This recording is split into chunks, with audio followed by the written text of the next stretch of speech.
Bonjour et bienvenue dans l'Encrier. Aujourd'hui on ira chez Arcorpus et on rencontrera Lucas. Installez-vous, ça va piquer.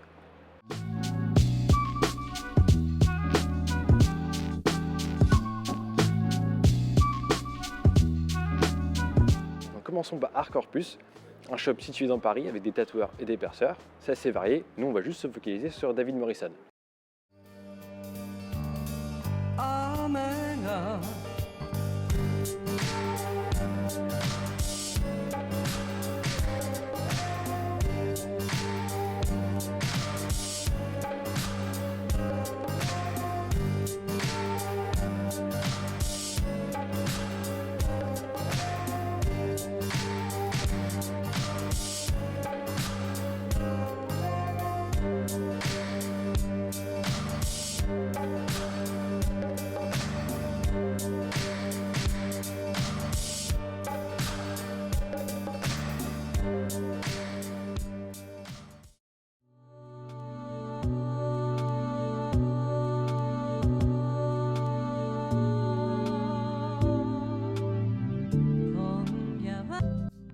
Bonjour, je m'appelle David Morrison. Ça fait 10 ans que je tatoue chez Arcorpus, qui est la boutique dans laquelle j'ai appris le tatouage. Et apparemment, je suis là pour vous parler de mon métier, de mon art et de tout ce qui pourra vous intéresser sur le tatouage.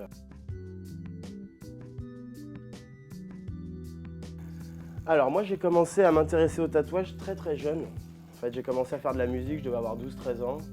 Donc j'ai fait mon premier groupe de rock, je dessinais énormément quand j'étais gamin. Alors, des fois je me dis que je dessinais plus quand j'étais môme que depuis que je suis tatoueur. Et donc voilà, le mélange dessin, rock'n'roll quand j'étais môme m'a vite fait acheter des magazines de tatouage. Et donc voilà, depuis que j'ai 12-13 ans, c'est un peu ma petite passion secrète, c'était d'être tatoueur un jour. C'est un peu comme être rockstar. Donc c'est un peu le truc que tu ne dis pas à tes parents ils veulent que tu sois avocat ou médecin. Moi je voulais être tatoueur.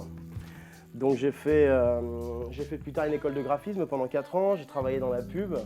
Et le jour où Roberto Dardini, donc, qui a ouvert la boutique Arcorpus à l'époque, m'a proposé au détour d'une conversation d'être son apprenti, et ben, j'ai foncé dans le tas, j'ai abandonné mon boulot dans la pub et je suis devenu tatoueur depuis cette date. C'était donc le 14 février 2004. Voilà, et depuis je suis toujours ici, j'ai un petit peu voyagé à droite et à gauche, mais je suis toujours resté fidèle à l'équipe d'Arcorpus. Alors moi ce que j'aime faire souvent, en fait les clients viennent me voir après être passés voir 3-4 tatoueurs qui leur ont dit oh là là, ce que tu veux faire c'est un peu trop prise de tête. Donc je suis pas un immense artiste au niveau de la composition comme du japonais ou des choses réalistes comme ça. Par contre je suis un très bon technicien a priori. Et donc j'aime bien un peu les challenges, donc j'aime bien faire les tatouages un peu compliqués, tout ce qui est très géométrique, perspective, ligne droite et choses comme ça. Donc j'aime bien me prendre la tête en fait, j'aime bien faire les petites choses. Quand tout le monde te dit moi je vais pas le faire ou alors je pense pas que ce soit possible, en général moi j'essaye de le faire et de le rendre possible et de le rendre possible de manière aussi à ce que ça vieillisse bien. Donc j'accorde une grande importance au fait que mes tatouages aussi vieillissent bien dans le temps, ce qui est assez important vu que ça reste toute la vie.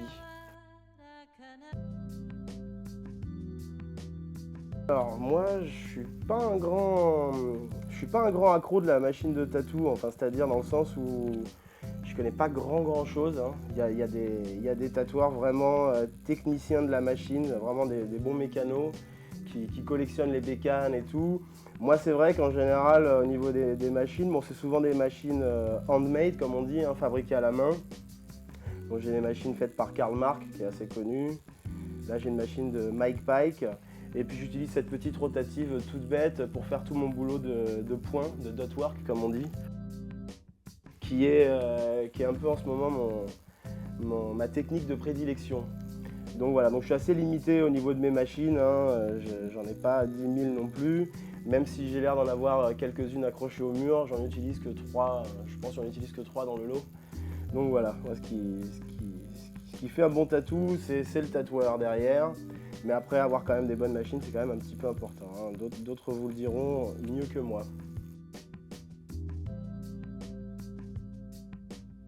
La clientèle du tatou a beaucoup changé. Avant, on avait des gens très marginaux, il y a 25 ans, très underground, donc c'était pas un art populaire comme aujourd'hui. On avait des punks, des skins, des homos un peu extrêmes, des choses comme ça. Et ce qui amenait à des demandes de tatou vraiment barrées, quoi. Aujourd'hui, on a une clientèle d'avocats, de médecins, de petites étudiantes, de barman, donc voilà, qui ont fait que le tatouage se popularise, mais qui ont fait aussi que du coup les thèmes sont moins cachés, sont moins extrêmes. Après, il y a toujours des demandes un peu spéciales, hein. Je me souviens d'une femme un jour qui est arrivée, une bonne quarantenaire, fraîchement divorcée, un peu gironde, qui est venue avec sa fille et son gendre. Et elle me dit bonjour, je voudrais qu'on me fasse un tatouage. Je sais pas exactement quoi, mais je voudrais quelque chose qui plonge dans mon cul. Alors là, autant vous dire qu'à l'accueil de la boutique, on a bien rigolé, gentiment. Là, les idées ont fusé, hein, ça allait du point à la fusée, justement, tout ça. Et en fait, j'ai fini par lui faire un petit bonhomme, un plongeur, en réaliste, voilà, sur sa fesse, avec une ombre qui plongeait dans l'arrêt de ses fesses. Donc ça reste quand même un souvenir de tatouage assez dingue. Après voilà, j'ai eu une petite nana très BCBG, très bibliothécaire, qui m'a demandé de lui faire les mamelons en forme de cœur, tu vois, couleur chair, donc vraiment comme si elle avait les aréoles en forme de cœur.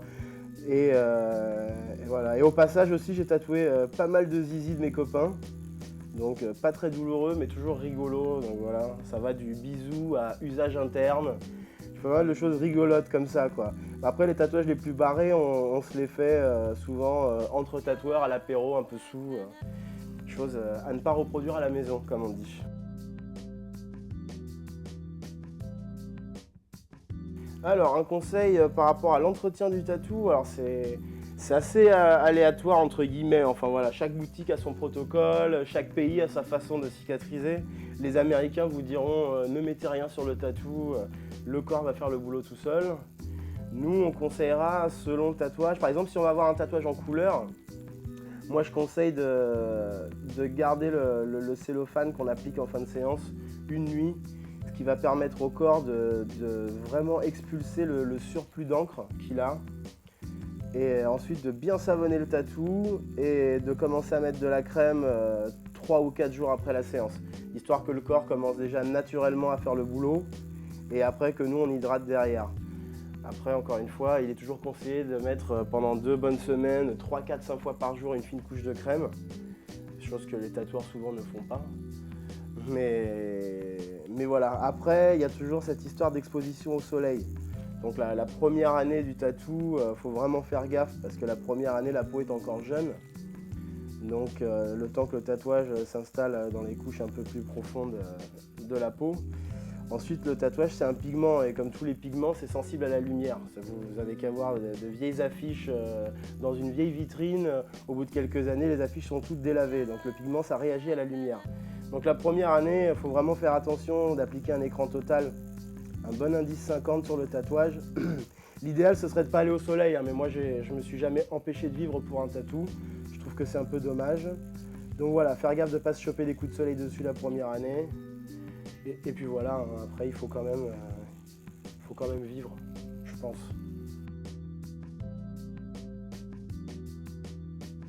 Bon, je sais pas si je suis bien placé pour donner un conseil aux tatoueurs. Après, il y a des jeunes tatoueurs, des vieux tatoueurs. Mais ce que je dirais, c'est surtout de prendre son temps quand on tatoue. Faire vraiment avoir toujours en tête que le tatouage, il va rester toute la vie. Donc vraiment garder en tête certaines règles un peu du tatouage. Pas faire des choses trop fouillis, des traits trop rapprochés.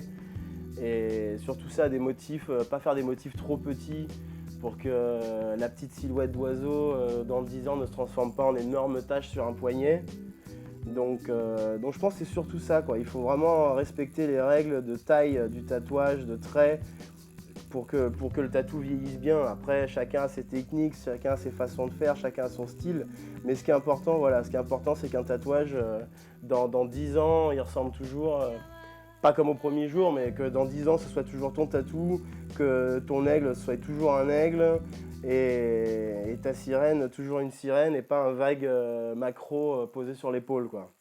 Si cet artiste vous a intéressé, maintenant regardons l'œuvre, avec un style géométrique et abstrait sur tout un bras.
I decline to walk the line. They tell me that I'm lazy.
J'espère que ça vous a plu.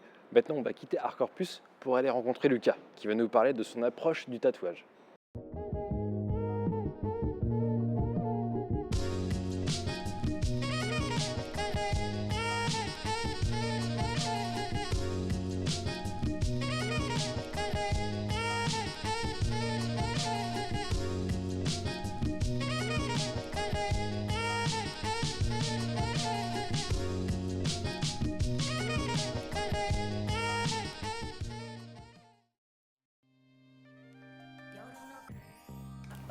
Combien de tatouages 1, 2, 3, 4, 5, 6 et il y en a un petit là, 7.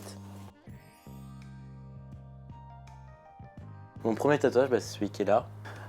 C'était par rapport à mon ancien pseudo sur internet, qui est Pastille, parce que je fais des vidéos, tout ça, enfin bon bref, on s'en fout, c'est fini cette époque. Et en fait c'était un pari, enfin c'était pas vraiment un pari, c'était un défi en fait. Ça faisait genre 3 mois que j'avais 18 ans, je voulais me faire tatouer, c'était prévu, de toute façon j'ai toujours kiffé ça. Et on est passé devant un tatoueur avec des potes à moi et ils m'ont dit ouais t'as pas chiche de te faire tatouer et tout. Et j'ai dit vas-y, genre je suis allé à la banque, j'ai retiré mes thunes, j'ai dit je veux ça. Par rapport à mon pseudo, donc une pastille, petite pastille Vichy comme les pastilles à la menthe Vichy quoi. Dans l'instant, je pense que c'est celui-là. C'est pas le plus beau forcément, mais celui dont je suis le plus fier dans l'instant parce que c'est mes parents. C'est date d'anniversaire de mes parents et c'est un tatouage qui me tenait à cœur par rapport à ma famille et mes parents qui ont toujours été là pour moi et qui, je l'espère, sont toujours là pour moi. Voilà. Et ouais, donc assez fier de ça. Alors en moyenne, j'espace mes tatous d'environ 6 mois. À peu près chacun, 6 à 3 mois chacun, pour juste avoir le temps de faire mûrir l'idée. C'est-à-dire que dès que je me fais tatouer, je kiffe tellement ça que j'ai tout de suite une nouvelle idée qui me vient, mais pour faire mûrir vraiment cette nouvelle idée, je me laisse le temps de me dire bon, t'as eu cette idée-là, après t'être fait tatouer, mais réfléchis bien à comment, où, pourquoi, quelle couleur, quel style, etc. Donc ouais, 3 à 6 mois à peu près entre chaque tatou. Ouais, j'ai une petite idée déjà, parce qu'en fait là j'essaie surtout de me finir le bras, qui est pas mal de trous quoi. Je peux penser à une fleur de lotus sur le bras parce que ça me représente plein de choses pour moi et voilà, et que j'aime bien la nature. C'est une fleur qui a une grande signification au Japon et qui a aussi une grande signification dans le bouddhisme. Et mes parents sont bouddhistes et moi je me suis toujours un peu intéressé, donc ça a du sens pour moi, quoi. Je pense que comme tout, c'est un effet de mode un peu. Sûrement que ça s'atténuera avec le temps, parce qu'à une époque, le tatouage, c'était soit les prisonniers, soit les beaufs, soit les... Enfin voilà, ça fait vraiment une image à la con. Alors que maintenant, par contre, ce qui est assez cool, je trouve, c'est que justement, du fait qu'il y ait cet engouement-là, c'est un truc qui devient beaucoup plus banal et qui du coup est beaucoup plus accepté. Et je trouve que c'est pas une mauvaise chose, dans le sens où maintenant, la plupart des gens se font des tatouages, quoi. Même des gens âgés. Moi, je voyais quand j'allais chez mon tatoueur et tout, il y avait toujours des mères de famille, des pères de famille qui venaient, qui faisaient leur premier tatouage à 50 balais, quoi. Pas parce qu'ils n'ont jamais osé avant, mais parce que ouais, il y a cet engouement-là et que ça a du sens pour eux de le faire maintenant. Alors, c'est souvent des trucs genre les prénoms de leurs enfants, le symbole d'un proche disparu, des choses comme ça. Et je trouve que c'est une bonne chose que ça rentre dans les mœurs, dans le sens où ça déculpabilise, quoi, l'acte qui des fois peut être un peu vu comme agressif par certains. L'évolution, c'est qu'au final, maintenant la différence c'est de se faire tatouer, entre guillemets, la différence, même si tout le monde le fait. Mais peut-être qu'un jour la différence ce sera de plus être tatoué. Peut-être, pourquoi pas une mode par exemple de se détatouer, ou de faire autre chose, ou des choses comme ça. Après il y a plein de trucs, il y a les piercings, il y a les scarifs, il y a plein de choses. Mais l'avenir du tatouage,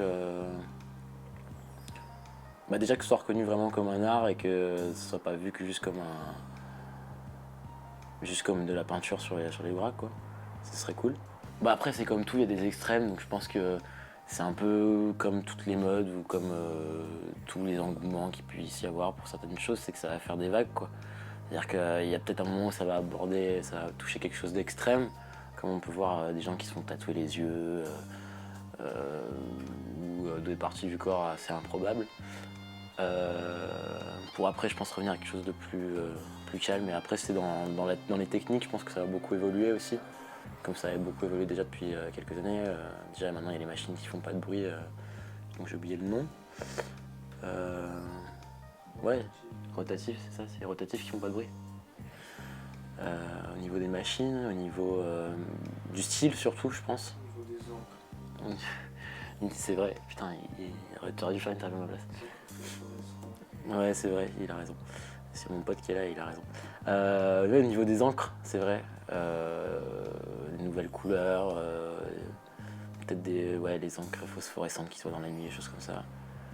Et non, surtout moi je pense surtout au niveau du style.